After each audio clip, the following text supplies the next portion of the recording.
رسول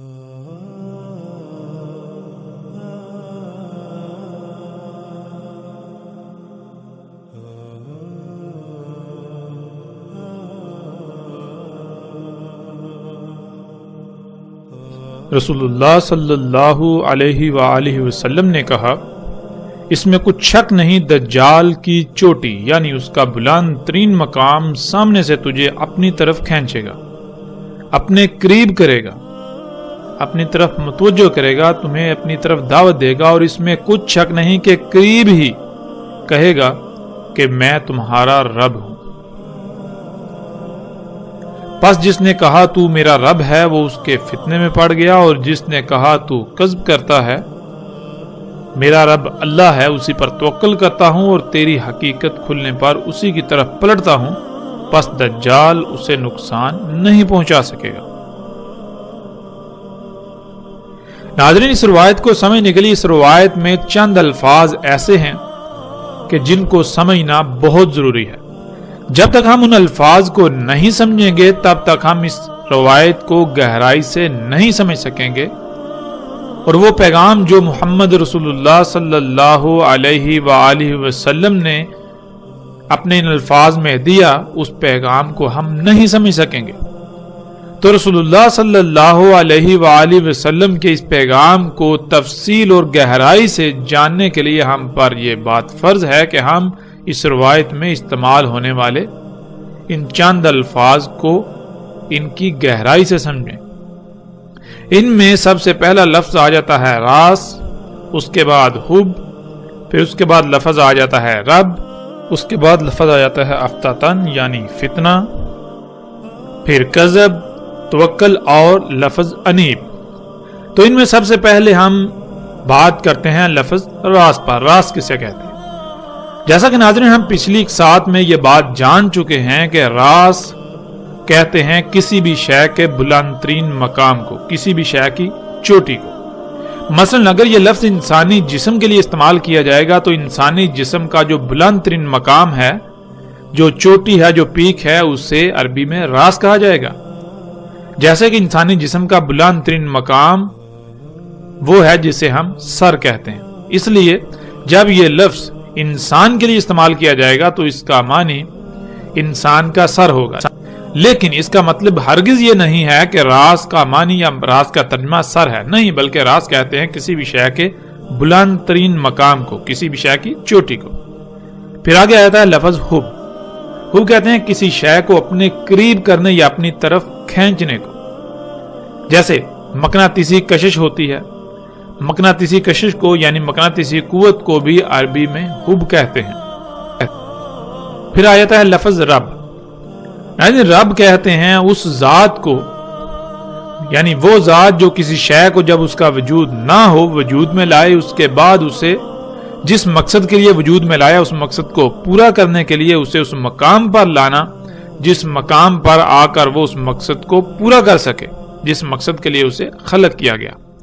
اور اس کی تمام تر ضروریات کو خلق کر کے اسے مہیا کرنے والی ذات۔ قرآن میں اللہ سبحانہ و تعالی نے بچے کے لیے اس کے والدین کو اس کا رب کہا، جیسا کہ آپ سورہ بنی اسرائیل کی آیت نمبر 24 میں دیکھ سکتے ہیں، ربی ارحمہما کما ربیانی صغیرا، یعنی اے میرے رب ان دونوں پر رحم کر، یعنی ان دونوں کی حفاظت کر، بالکل اسی طرح جس طرح جب میں چھوٹا تھا تو میرے رب ہونے کے ناطے انہوں نے میری حفاظت کی۔ اللہ سبحانہ و تعالیٰ نے والدین کو بچے کے لیے رب اس لیے کہا کیونکہ جب بچے کا وجود نہیں ہوتا تو والدین اسے وجود عطا کرتے ہیں، اس کے بعد بچہ ہر لحاظ سے والدین کا محتاج ہوتا ہے، والدین اس کی تمام ضروریات اسے مہیا کرتے ہیں۔ اگر والدین اسے کھلائیں گے تو بچہ کھائے گا، ورنہ بچہ بھوکا مر جائے گا، خود سے کچھ بھی نہیں کر پائے گا۔ بالکل اسی طرح بچے کی جتنی بھی ضروریات ہیں ہر لحاظ سے بچہ والدین کا محتاج ہوتا ہے، اس لیے اللہ سبحانہ و تعالیٰ نے والدین کو بچے کے لیے اس کے رب کہا۔ جب ایک بچہ چھوٹا ہوتا ہے تو وہ والدین کا محتاج ہوتا ہے، یوں ایک انسان جب بچہ تھا تو اللہ اس کے والدین کی صورت میں اس کا رب تھا، اور جیسے جیسے انسان خود مختار ہوتا جائے تو ویسے ویسے اللہ سبحانہ و تعالی نے اسے خود کو فطرت کا محتاج بنانے کا حکم دیا، کیونکہ باشعور اور بااختیار ہوتے ہی جیسے وہ پہلے والدین کا محتاج تھا تو اللہ اس کا رب تھا، بالکل اسی طرح اب وہ اگر خود کو فطرت کا محتاج بنائے گا تو اس کا رب اللہ ہوگا، ورنہ وہ خود کو جس کا محتاج بنائے گا وہی اس کا رب کہلائے گا۔ اسی کا حکم اللہ سبحانہ و تعالی نے قرآن میں کئی مقامات پر دیا کہ ہر طرف سے کٹ کر یکسو ہو کر فطرت پر قائم ہو جاؤ، اور اسی کو اللہ سبحانہ و تعالی نے اصل دین قرار دیا، جس کا اکثریت کو شعور ہی نہیں ہے، اکثریت کو علم ہی نہیں ہے کہ دین کیا ہے۔ دین ہے فطرت پر قائم ہونا، خود کو فطرت کا محتاج بنانا،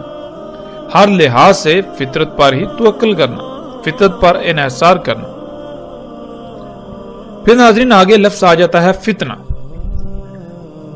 ناظرین فتنے کو سمجھنے کے لیے ہم ایک مثال کا سہارا لیتے ہیں۔ مثال کے طور پر ایک ایسی شے جو مارکیٹ میں یعنی بازار میں بہت مقبول ہو،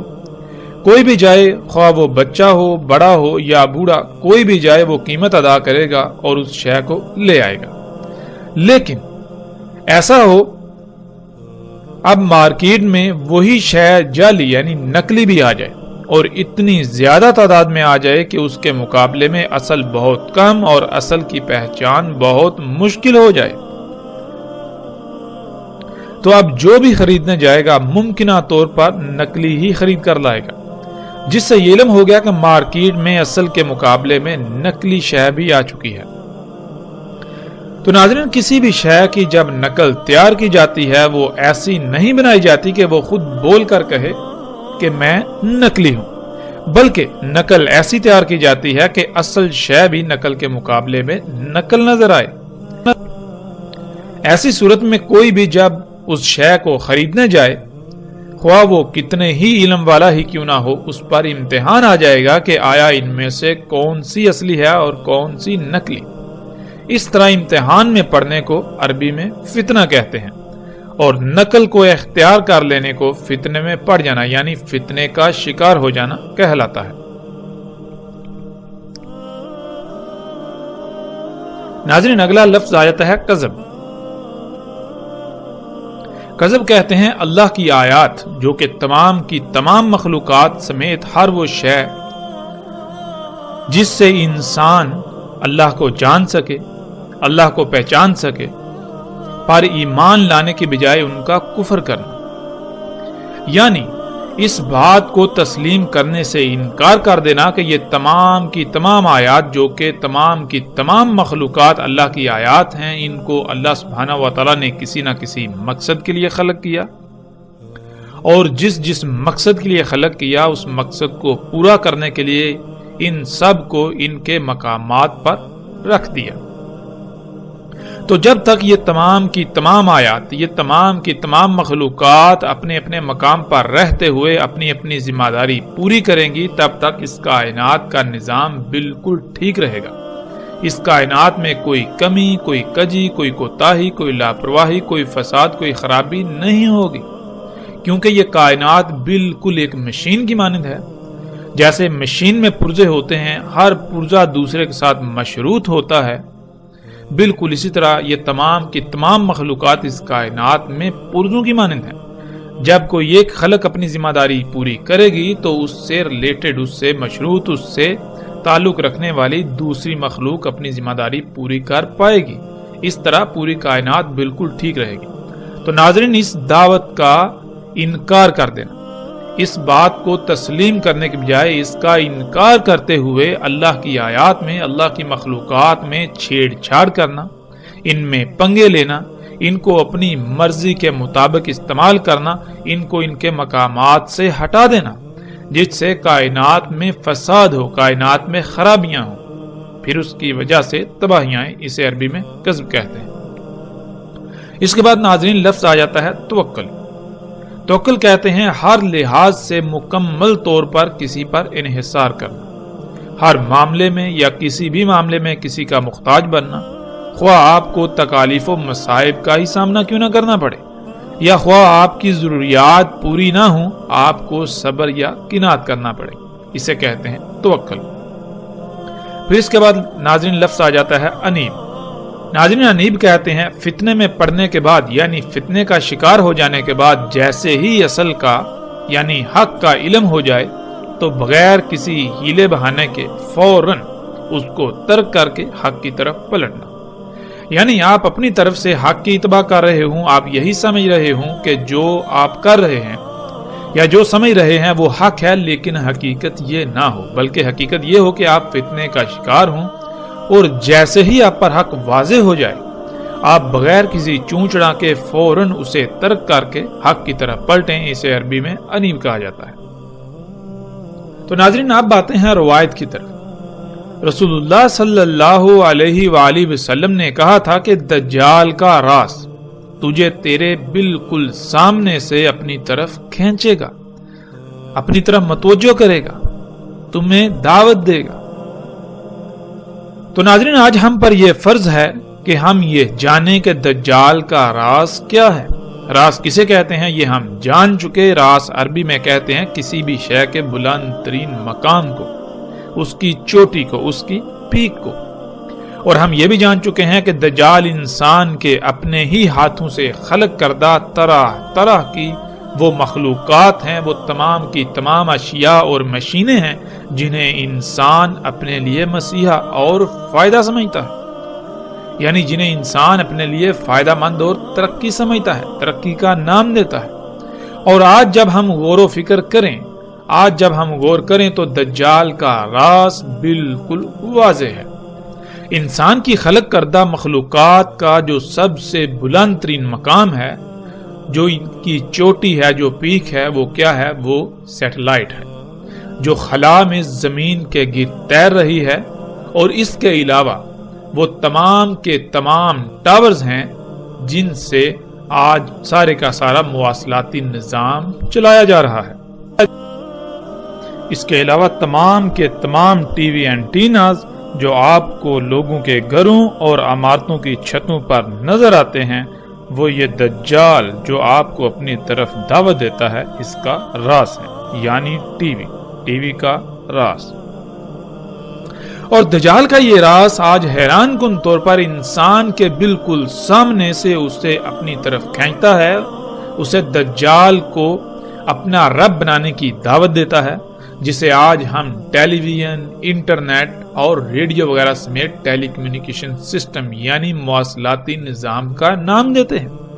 یہ سارے کا سارا میڈیا، یہ مواصلاتی نظام، سیٹلائٹس اور اونچے اونچے لمبے لمبے کھمبوں جو کہ دجال کا راز ہیں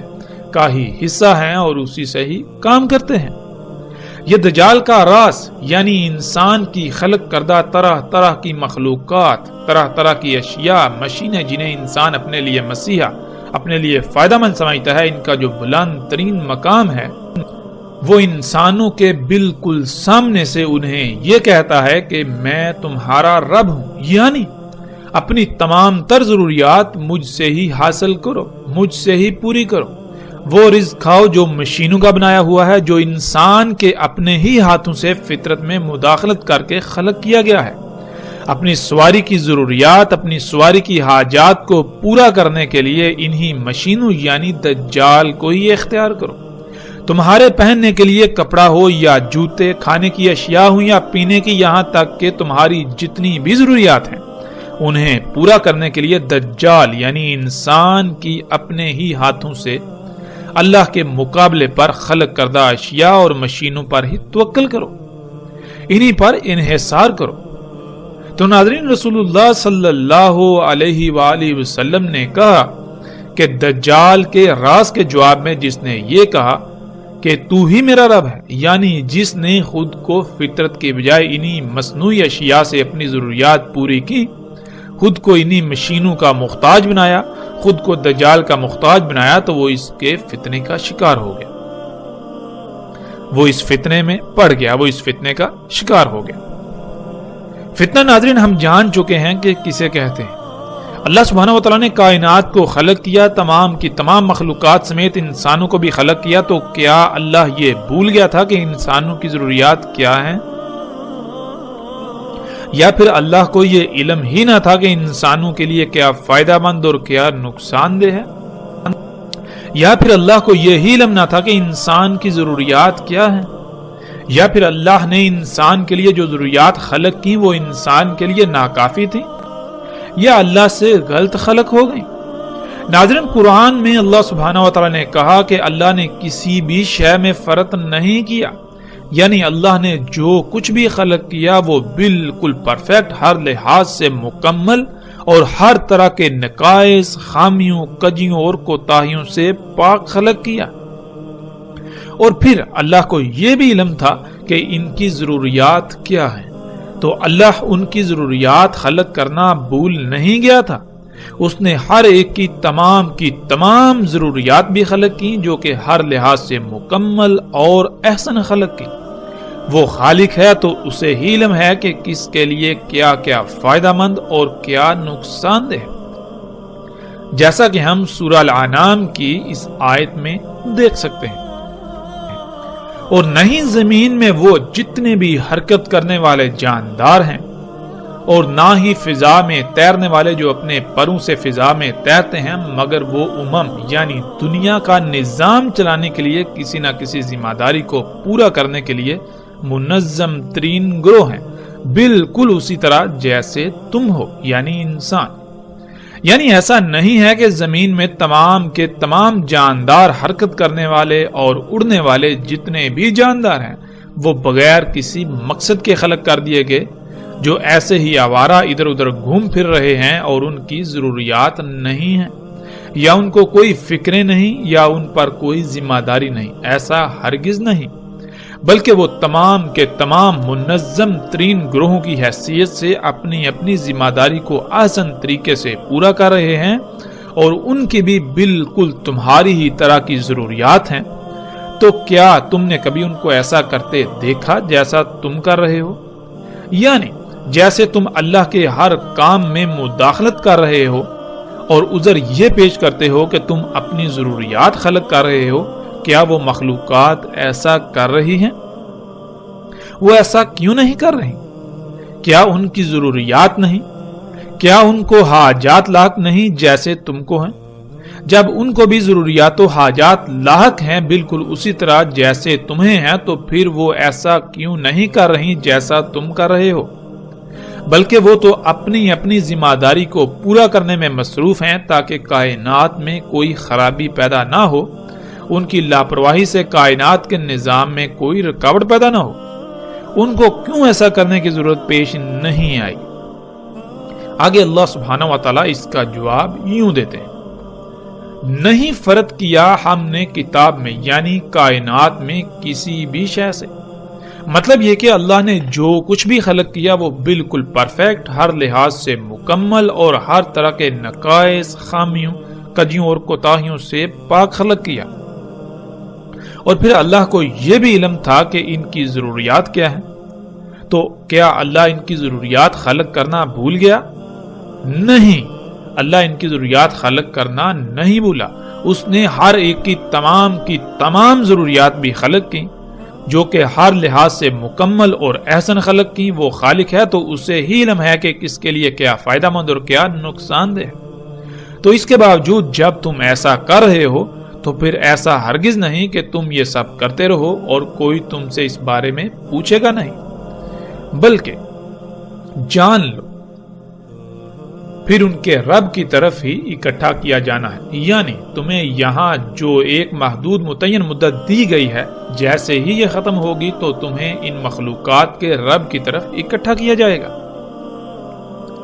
تب تم سے پوچھا جائے گا کہ کیا تمہارے رب نے تمہاری ضروریات خلق نہیں کی تھی، جو تم کو خود سب کچھ خلق کرنا پڑا؟ کیا تمہارے رب نے کوئی کوتاہی کر دی تھی؟ کیا تمہارے رب سے کوئی لاپرواہی ہو گئی تھی، کچھ غلط خلق ہو گیا تھا، عیب دار خلق کر دیا تھا، یا پھر وہ تمہیں خلق کر کے تمہاری ضروریات کو خلق کرنا ہی بھول گیا تھا؟ تمہاری ان حرکتوں کی وجہ سے کائنات میں جو فساد ہوا، جو خرابیاں ہوئیں، اور ان کی وجہ سے جو تباہیاں آئیں، جو باقی مخلوقات کو اللہ کے عباد کو کنات کرنا پڑی، ان کو مصائب و آزمائشوں کا سامنا کرنا پڑا، آج تمہیں ایک ایک رائے کا حساب دینا ہوگا اور اس کے نتائج کو بھگتنا ہوگا۔ ناظرین، اللہ نے مخلوقات کو خلق کیا تو کیسے اور ان کی ضروریات کو کیسے خلق کیا؟ جب ہم غور کریں تو ہم پر ہر بات کھل کر واضح ہو جاتی ہے کہ اللہ سبحانہ و تعالیٰ نے اس کائنات کو پورے علم اور حکمت یعنی حساب کتاب کے ساتھ ایک پیچیدہ ترین مشین کی مانند خلق کیا۔ مخلوقات کی ضروریات بھی اسی نظام سے یہ خلق ہوتی ہیں جسے ہم فطرت کہتے ہیں۔ فطرت پر قائم ہونا تھا، یہ اصل شے تھی، اصل دین تھا، دنیا میں آنے کا اصل مقصد و امتحان تھا۔ تو کیا آج ہم اپنی ضروریات فطرت سے حاصل کر رہے ہیں؟ فطرت پر قائم ہیں یا پھر آج فطرت کے مقابلے پر مصنوعی اشیاء کی بھرمار ہے اور ہم انہی کو اختیار کیے ہوئے ہیں، ہم انہی پر توکل کرتے ہیں، انہی پر ہمارا انحصار ہے۔ مصنوعی جو کہ اصل کے مقابلے میں نقل ہیں، اور یہ فتنہ ہے۔ انسانوں کو اصل کا علم ہی نہیں اور وہ چاہتے یا نہ چاہتے ہوئے بھی اس فتنے کا شکار ہیں۔ اپنا رب دجال کو بنائے ہوئے ہیں، اور جب کسی پر یہ بات واضح ہو جاتی ہے، یہ دجل چاک ہو جاتا ہے اور وہ اللہ سبحانہ و تعالیٰ کے ساتھ مخلص ہوتا ہے، یوں اس کے نزدیک اس دجال کا قتل ہو جاتا ہے، یعنی اس پر یہ دھوکہ واضح ہو جاتا ہے کہ یہ سب مصنوعی اشیاء جو فطرت کی ضد ہیں، یہ انسان کے لیے یعنی میرے لیے مسیحا نہیں، فائدہ مند نہیں، بلکہ دنیا اور آخرت میں میری تباہی کا سبب ہے۔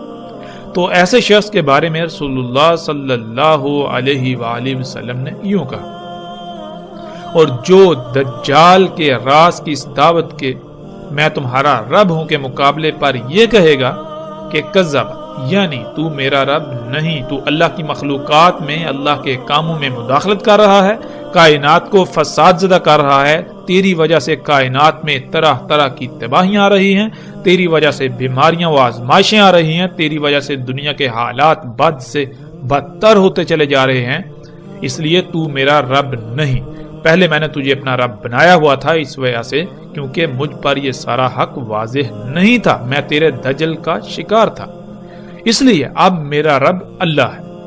یعنی میں اپنی ضروریات انسان کی خلق کردہ ان مصنوعی اشیاء سے پوری نہیں کروں گا، میں خود کو فطرت کی بجائے ان مصنوعی اشیاء کا محتاج نہیں بناؤں گا، بلکہ میرا رب اللہ ہے، یعنی میں اپنی تمام تر ضروریات فطرت سے پوری کروں گا، خود کو فطرت پر قائم کروں گا اور اپنی حاجات و ضروریات کو پورا کرنے کے لیے اسی پر انحصار کروں گا، یعنی اسی پر توکل کروں گا۔ پہلے میں تجھے اپنا رب بنائے ہوئے تھا، وہ اس لیے کہ میں بھی باقی انسانوں کی طرح تجھے اپنے لیے مسیحا سمجھتا تھا، اس ٹیکنالوجی کو، صنعتی انقلاب کو، انسان کی خلق کردہ طرح طرح کی مخلوقات کو انسان کے لیے ترقی سمجھتا تھا، دنیا کے لیے ترقی سمجھتا تھا، لیکن اب مجھ پر یہ دجل کھل چکا، میرے نزدیک اس دجال کا قتل ہو چکا، ان اشیاء پر پڑا دجل کا پردہ چاک ہو چکا، اس لیے اب میں بغیر کسی ہیلے بہانے کے اپنے رب کی طرف پلٹتا ہوں۔ تو رسول اللہ صلی اللہ علیہ وآلہ وسلم نے کہا کہ پس دجال اسے کوئی نقصان نہیں پہنچا سکے گا، یعنی پہلے وہ دجال کو رب بنانے کی وجہ سے طرح طرح کی بیماریوں، تکالیف، مصائب، الجھنوں، جھنجھٹوں وغیرہ کا شکار تھا، انسانوں کی غلامی کا شکار تھا، دن رات دجال کی غلامی میں دھنسا ہوا تھا، آزاد ہو کر بھی آزاد نہیں تھا، تو اب اس کے لیے یہ سب نہیں ہوگا، وہ ہر لحاظ سے ایک آزاد اور اللہ سبحانہ و تعالیٰ کا غلام شخص ہوگا۔ ناظرین، سب پر فرض ہے کہ غور و فکر کریں اور دیکھیں کہ کیا آپ دجال کو اپنا رب نہیں بنائے ہوئے؟ کیا آپ اپنی ضروریات کو پورا کرنے کے لیے فطرت پر انحصار کرتے ہیں یا پھر اللہ کے مقابلے پر، فطرت کے مقابلے پر انسان کی اپنے ہی ہاتھوں سے خلق کردہ طرح طرح کی اشیاء سے، انہی مشینوں پر انحصار کرتے ہیں؟ کیا کبھی آپ نے غور کیا کہ اپنی ضروریات کو پورا کرنے کے لیے جس شے پر آپ انحصار کر رہے ہیں، جسے آپ اختیار کر رہے ہیں، وہ کیسے وجود میں آئی؟ اس کی تخلیق سے کائنات میں کس قدر فساد ہوا، کتنی مخلوقات کا قتل عام ہوا، اور زمین و آسمانوں میں اللہ کے قائم کردہ میزان میں کتنا خسارہ ہوا، کس قدر فساد ہوا۔ غور کیجئے اس سے پہلے کہ دیر ہو جائے۔ آج آپ کے پاس وقت ہے، جب یہی وقت ختم ہو جائے گا تو پھر سوائے پچھتاوے کے کچھ نہ رہے گا۔ دجال کے راز کو پہچانے یہ دن رات کیا دعوت دیتا ہے؟ کسی اپنا رب بنانے کی طرف دعوت دیتا ہے۔ ناظرین، بہت سے لوگوں کا کہنا یہ ہے کہ ہم اس سائنسی اور ترقی یافتہ دور کو چھوڑ کر پتھر کے دور میں چلے جائیں۔ کچھ انسان تو ایسا سوال بے بسی کے عالم ضرورت کے تحت کرتے ہیں، لیکن اکثریت بطور طنز ایسا سوال کرتی ہے۔ ایسی اکثریت خود کو عقل مند اور سامنے والے کو بیوقوف سمجھتی ہے، لیکن حقیقت میں بیوقوف کون ہے یہ جاننا بالکل بھی مشکل نہیں۔ ناظرین، پتھر کے دور سے ان لوگوں کی مراد یہ ہوتی ہے کہ آج اس مشینی دور کے برعکس آج سے چند صدیاں پہلے کا دور، جسے یہ لوگ پتھر کا دور کہتے ہیں۔ سوال یہ پیدا ہوتا ہے کہ سمندر، درخت، چرند پرند، پھل پھول، پودے، سرسبز باغات سمیت طرح طرح کی مخلوقات یعنی جنت کا منظر پیش کرتی یہ دنیا ان لوگوں کو پتھر کا دور نظر آتی ہے، جس میں نہ زلزلے ہوں، نہ طوفان، نہ بیماریاں ہوں، نہ انسان کا غلام، جس میں رشتے ناتوں کی قدر اور اپنی جان سے زیادہ دوسرے کی جان کی فکر ہو۔ اس طرح اگر بات کی جائے تو خصوصیات کے انبار لگتے جائیں، الفاظ ختم ہو جائیں، مگر خصوصیات بیان کرتے کرتے ختم نہ ہوں۔ اسے یہ لوگ پتھر کا دور کہتے ہیں اور جہالت کا دور کہتے ہیں۔ یہ لوگ بات کرتے ہیں سائنس کی، تو ناظرین سائنس تو کہتے ہیں علم کو۔ تو عقل کے اندھو تمہاری سائنس، تمہارا علم جسے تم ترقی کہتے ہو، وہ تو خود پتھر کے دور کی محتاج ہے۔ کبھی غور تو کرو، یہ زمین کا اگانا کیا یہ سائنس کی انتہا نہیں؟ ایک درخت میں کتنی سائنس ہے، اس کو جاننے کے لیے تمہاری سائنس بے بس ہے۔ تمہارے بنائے ہوئے جدید ترین آلات ایک پتے کی گہرائیوں میں دیکھنے کے باوجود اندھے ہیں، ان کی دیکھنے کی صلاحیت ختم ہو جاتی ہے مگر پتے کی گہرائی نہیں۔ دیکھو یہ طرح طرح کے رنگ برنگے پھول، یہ چہچہاتے ہوئے پرندے، کیا یہ سائنس کی انتہا نہیں؟ سمندروں میں تیرتی ہوئی مچھلیاں ہوں یا پھولوں پر اڑتی تتلیاں، یہ سائنس کی انتہا نہیں؟ دیکھو زمین کی گہرائیوں کو، اس کی پیچیدگیوں کو، اتنے بڑے ترقی کے دعوے دار ہونے کے باوجود تمہاری مشینیں اندھی اور بے بس کیوں ہو جاتی ہیں؟ کیا یہ سائنس کی انتہا نہیں؟ میرے رب کی تخلیقات کو پتھر اور جہالت کا دور کہتے ہو اور اس کا شریک بنے ہوئے یعنی اس کے کاموں میں مداخلت کرتے ہوئے دنیا کو جہنم سے بدتر بنا کر اسے ترقی کا نام دیتے ہو۔ جسے تم پتھر کا دور کہتے ہو، عقل کے اندھو دنیا کی تخلیق اور اس کے نظام کو چلتے ہوئے خرب ہا سال گزرے، لیکن ایک رائی برابر بھی خامی یا خرابی پیدا نہیں ہوئی۔ مگر جسے تم ترقی و خوشحالی کا نام دیتے ہو، تم جیسے انسانوں نے زمین پر جیسے ہی قدم رکھا، جیسے انسان زمین پر پدھارے تو زمین کا سارا نظام ہی درہم برہم کر دیا۔ میرے رب نے زمین کا توازن قائم کرنے کے لیے پہاڑوں کو رکھا، وہ سائنس نہیں پتھر کا دور، اور تم نے انہی پہاڑوں کو کاٹ کاٹ کر زمین کا توازن بگاڑ دیا، جس سے زمین زلزلوں تباہیوں کی لپیٹ میں چلی گئی۔ یہ دور ترقی کا دور ٹھہرا۔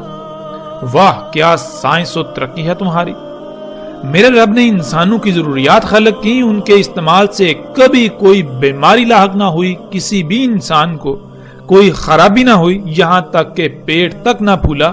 اور یہ حضرت انسان ہے کہ اسی رب کے کاموں میں مداخلت کر کے اسی کی مخلوقات کو فساد زدہ کرتا ہے اور پھر الٹا الزام اسی پر عائد کرتا ہوا خود کو ترقی و خوشحالی پسند قرار دیتا ہے، اور اس کے بعد مزید فساد کے لیے اپنی راہ ہموار کرتا ہوا اپنے ہم نوا تیار کرتا ہے۔ آج جو تم مصنوعی طریقوں سے خلق کر کے ترقی کے دعوے کر رہے ہو، اس ترقی کا پول تو ہم ہر لحاظ سے آئندہ ایک ساتھ میں کھولیں گے، لیکن یہاں یہ بتانا ضروری ہے کہ اے حضرت مفسد انسان، جس علم کی بنیاد پر تو ترقی کا دعوے دار بنا پھرتا ہے، اس علم کے حصول کے لیے بھی تو اسی پتھر کے دور کا محتاج ہے، تو اسی پتھر کے دور کی مخلوقات کا ہی محتاج ہے۔ انہی کی چیر پھاڑ کر کے جو قوانین فطرت تو دریافت کرتا ہے، اسی کی بنیاد پر تیرا دعویٰ کھڑا ہے، ذرا اپنے نیچے تو جھانک۔ اے حضرت مفسد انسان، پہلے اپنی اوقات تو بتا، تیرا اپنا وجود ہی اسی دور سے مشروط ہے جسے تو پتھر و جہالت کا دور کہتا ہے۔ اے حضرت مفسد انسان، تجھے جو وقت دیا تھا، جو مدت تیرے لیے معین کی تھی، جان لے وہ مدت آج پوری ہو چکی۔ اب تو صرف اتنا ہی وقت ہے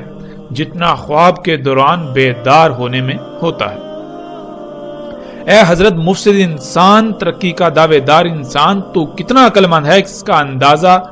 کیا کرنا؟ تیرے اعمال خود چیخ چیخ کر تیری عقل مندی کی پول کھول رہے ہیں۔ ترقی کے نام پر ایک دعویٰ کرتا ہے، ایک منصوبہ بندی کرتا ہے، جب اس پر عمل کرتا ہے تو وہی منصوبہ بندی الٹا تیرے گلے پڑ جاتی ہے، اور پھر بہانہ یہ بناتا ہے کہ جو پہلو آج عمل کے ذریعے سامنے آیا، جس وجہ سے نقصان اور تباہی کا سامنا کرنا پڑا، وہ پہلو تھیوری کے وقت سامنے نہیں آ سکا، اس لیے نقصان کا سامنا کرنا پڑا۔ اے حضرت مفسد انسان، ترقی کے دعوے دار انسان، چل، تیرا یہ بہانہ قبول کیا، لیکن یہ کیا؟ جب تو آئندہ غلطی نہ کرنے اور اپنی تھیوری کو پرفیکٹ ہونے کے دعوے کے ساتھ جب بھی عمل کے میدان میں اترتا ہے تو پھر وہی ہوتا ہے، اور یہی کرتے کرتے تو نے آج اس دنیا کی کسی ایک مخلوق کو بھی ٹھیک نہیں چھوڑا۔ تو نے اس دنیا کی تمام مخلوقات کو فساد زدہ کر دیا، ان کو عیب زدہ کر دیا، ان کے اندر خرابیاں پیدا کر دی۔ پوری دنیا، زمین و آسمانوں کو فساد زدہ کر دیا، ان میں خرابیاں کر دی، زمین کی ایسی حالت کر دی کہ ان قریب اس کا انجام وہی جہنم ہے جس کا تجھ سے وعدہ کیا گیا ہے۔ ناظرین، جیسے جیسے ہم آگے بڑھیں گے اس موضوع پر پوری تفصیل کے ساتھ ہر پہلو سے کھل کر بات کریں گے، لیکن اب ہم پلٹتے ہیں اپنے موضوع کی طرف۔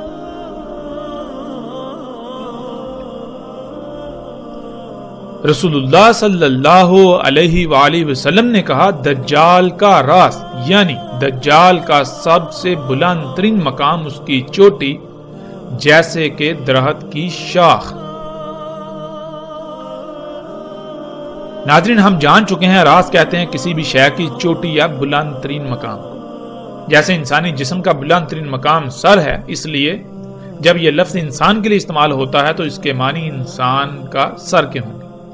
دجال کا راز یعنی دجال کا بلند ترین مقام، جب ہم غور و فکر کریں تو بالکل واضح ہو جاتا ہے کہ دجال جو کہ آج کا میڈیا ہے، ٹی وی ہے، ریڈیو ہے، ٹیلی فون وغیرہ ہے، ان سب کا بلند ترین مقام، اس ٹیکنالوجی کا، انسان کی ایجادات کا جو بلند ترین مقام ہے، ان کا اینٹینا ہوتا ہے، اور وہ بالکل ایسے ہے جیسے درخت کی شاخ ہو۔ جیسے دجال کا راز سیٹلائٹ، اس کو آپ دیکھیں تو وہ بالکل ایسے ہے جیسے کہ درخت کی شاخ ہو۔ آپ کے ارد گرد نصب لمبے لمبے کھمبے، ان کے اوپر جو لگے ہوئے اینٹینے ہیں، جب آپ ان کو دیکھیں تو وہ بالکل ایسے ہیں حیران کن طور پر جیسے کہ درخت کی شاخ ہوں۔ اور آپ یہ تصاویر سکرین پر دیکھ رہے ہیں۔ ناظرین، آپ ذرا تصور کریں کہ اینٹینا کے بارے میں 14 صدیاں قبل بات کرنا مقصود ہوتا، جب اس کا کوئی وجود اور تصور تک بھی نہیں تھا، تو اس سے بہتر کوئی اور الفاظ ہو سکتے تھے جو محمد رسول اللہ صلی اللہ علیہ وآلہ وسلم نے اس وقت استعمال کیے۔ جس شے سے ان چیزوں کو تشبیہ دی، کیا اس سے بہتر کوئی اور شے ہو سکتی تھی جو اس وقت بھی اپنا وجود رکھتی ہے اور آج بھی؟ اینٹیناز یعنی دجال کے راز جتنے بھی ہیں وہ کسی نہ کسی درخت کی شاخ سے ضرور مماثلت رکھتے ہیں، یہاں تک کہ سیٹلائٹ جو کہ دجال کا راز ہے، آپ اس میں بھی غور کریں، اسے بھی دیکھیں تو وہ بھی آپ کو بالکل ایک درخت کی شاخ ہی کی طرح نظر آئے گی، جیسا کہ آپ اپنی سکرین پر تصاویر دیکھ رہے ہیں۔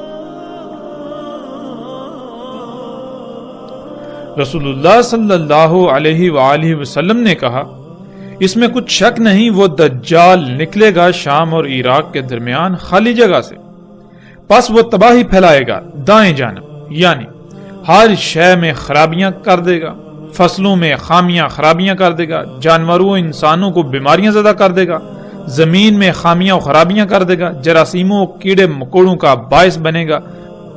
حتیٰ کہ ہر شے میں خرابیاں کر کے تباہی پھیلا دے گا، اور اسی طرح تباہی پھیلائے گا شمال کو بھی۔ اے اللہ کے غلاموں، پس اللہ کی غلامی پر ثابت قدم رہنا، اللہ کی غلامی پر ڈٹے رہنا، یعنی اس وقت اللہ ہی کو اپنا رب بنانا اور اسی پر ڈٹ جانا۔ دجال سے اپنی ضروریات پوری نہ کرنا بلکہ فطرت سے ہی اپنی ضروریات پوری کرنا، جس کے لیے تمہیں بڑی بڑی مصیبتوں، تکالیف اور آزمائشوں کا سامنا کرنا پڑے گا، مگر اس کے باوجود ڈٹے رہنا۔ ناظرین، یہ مکمل روایت کا کچھ حصہ ہے، پہلے ہم اس حصے پر بات کرتے ہیں، جب اس پر بات مکمل ہو جائے گی تو ہم اس روایت کے اگلے حصے کی جانب بڑھیں گے۔ تو اس میں رسول اللہ صلی اللہ علیہ وآلہ وسلم نے یہ کہا کہ دجال نکلے گا شام و عراق کے درمیان خالی علاقے سے۔ اب ناظرین، سوال یہ پیدا ہوتا ہے کہ ہم غور و فکر کریں اور دیکھیں کہ وہ کون سی شے ہے کہ جو شام و عراق کے درمیان خالی علاقے سے نکل رہی ہے، اور نہ صرف نکل رہی ہے بلکہ اس شے کی وجہ سے پوری دنیا میں ہر شے میں تباہیاں و خرابیاں ہو چکی، ہر شے تباہ و برباد ہو چکی، تمام کی تمام اشیاء فساد زدہ ہو چکی۔ اور جب ہم غور کریں تو اس وقت شام و عراق کے درمیان خالی جگہ سے جو شے نکل رہی ہے اسے ہم خام تیل کا نام دیتے ہیں۔ خام تیل سے نکلنے والے مختلف ایندھنوں سے گاڑیاں، فیکٹریاں اور کارخانے وغیرہ چلتے ہیں، جن کے دھوئیں سے فضا انتہائی زہریلے مادوں سے بھر چکی ہے، جو طرح طرح کی بیماریوں کا باعث بن رہی ہے۔ خام تیل کے نکلنے سے پوری دنیا کے معاش میں تباہی برپا ہو چکی ہے۔ خام تیل سے ہی نکلنے والے طرح طرح کے کیمیائی اجزاء کو آج تمام خوراکوں میں ملا کر انہیں ظاہراً تو خوشنما لیکن در حقیقت زہر بنا دیا گیا ہے، جسے کھانے والا ہر کوئی طرح طرح کی بیماریوں میں مبتلا ہے۔ خام تیل سے نکلنے والے اجزاء سے کھادیں بنتی ہیں جنہوں نے زمین کی پیدا کرنے کی صلاحیت کو تباہ و برباد کر دیا۔ خام تیل سے ہی نکلنے والے اجزاء سے طرح طرح کے کیڑے مکوڑے پیدا ہو کر مخلوقات کے لیے بیماریوں کا باعث بن رہے ہیں۔ خام تیل سے ہی نکلنے والے کیمیائی اجزاء سے ادویات تیار کی جاتی ہیں جو کہ دوا کے نام پر زہر ہیں، جو ایک بیماری سے وقتی طور پر نجات دلاتی ہیں، لیکن وہی ادویات جو کہ خام تیل سے وجود میں آتی ہیں وہ درجنوں نئی بیماریوں کا باعث بنتی ہیں۔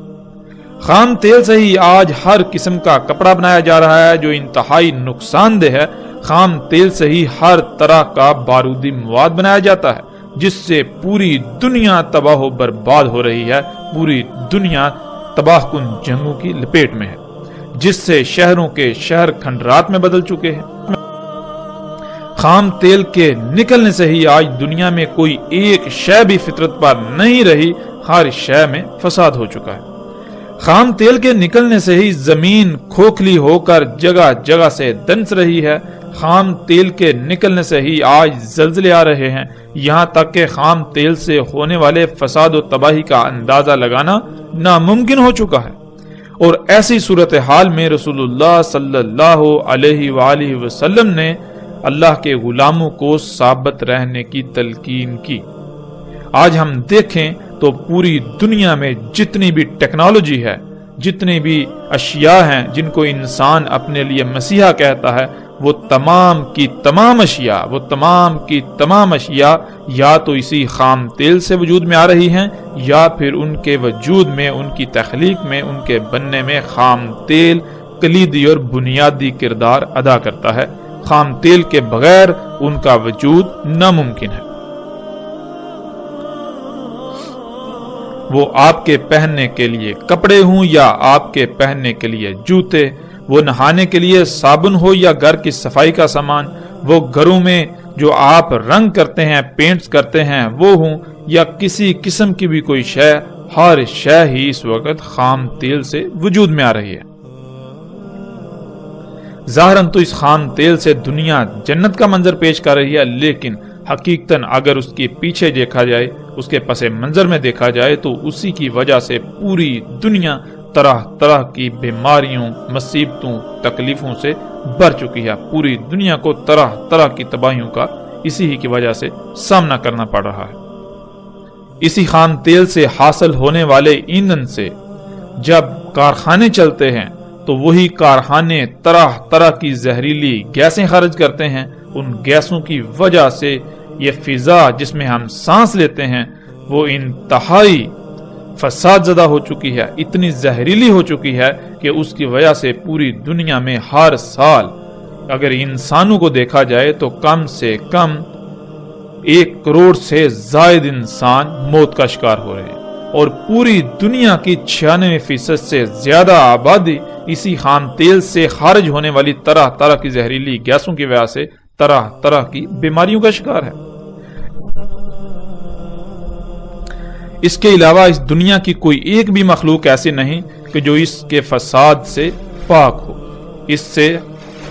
اسے نقصانات کا سامنا نہ کرنا پڑ رہا ہو۔ تو ایسی صورت میں جب اس وقت پوری کی پوری دنیا مصنوعی اشیاء سے اسی خام تیل کی وجہ سے بھر چکی ہے تو رسول اللہ صلی اللہ علیہ وآلہ وسلم نے مومنوں سے کہا تھا کہ تم ثابت قدم رہنا، اللہ کی غلامی پر ڈٹے رہنا۔ اس وقت ایسے حالات میں جب تم اللہ سبحانہ و تعالیٰ کی غلامی پر ڈٹو گے تو یہ انتہائی مشکل ہوگا۔ اور آج جب ہم غور و فکر کریں، نہ صرف آج ہم اسی وقت میں موجود ہیں بلکہ اگر آج اللہ سبحانہ و تعالیٰ کی غلامی اختیار کی جائے، فطرت پر قائم ہونے کی کوشش کی جائے تو یہ انتہائی مشکل ہے۔ جب رسول اللہ صلی اللہ علیہ وآلہ وسلم نے یہ کہا تو اس کے جواب میں اصحاب رسول نے سوال کیا کہ یا رسول اللہ صلی اللہ علیہ وآلہ وسلم وہ کتنا عرصہ زمین میں رہے گا؟ تو رسول اللہ صلی اللہ علیہ وآلہ وسلم نے جواب دیا 40 یوم، یوم جیسے سال اور یوم جیسے مہینہ اور یوم جیسے ہفتہ اور باقی ایام جیسے تمہارے ایام۔ کہا ہم نے اے اللہ کے رسول صلی اللہ علیہ وآلہ وسلم بس اس یوم جو سال جیسا ہوگا کیا ہمیں کافی ہوگی اس میں ایک یوم کی صلاح؟ رسول اللہ صلی اللہ علیہ وآلہ وسلم نے جواب دیا نہیں، قدر کر لینا اس کی جیسے اس کی قدر ہے، یعنی جیسے اللہ سبحانہ و تعالیٰ نے قدر میں کر دیا بالکل ویسے ہی ہوگا اس یوم تم پورے حساب کتاب کے ساتھ صلاۃ قائم کرنا جو اس کی قدر ہے۔ مطلب یہ کہ وہ مدت جو ہوگی اس میں طرح طرح کے حالات و واقعات کا سامنا کرنا پڑے گا، تو اس دوران حالات و واقعات کے مطابق جب جب جو صلاح کتب ہوگی اسے قائم کرنا۔ جواباً پوچھا گیا کہ یا رسول اللہ صلی اللہ علیہ وآلہ وسلم اس کی زمین میں تیز رفتاری کیا ہوگی؟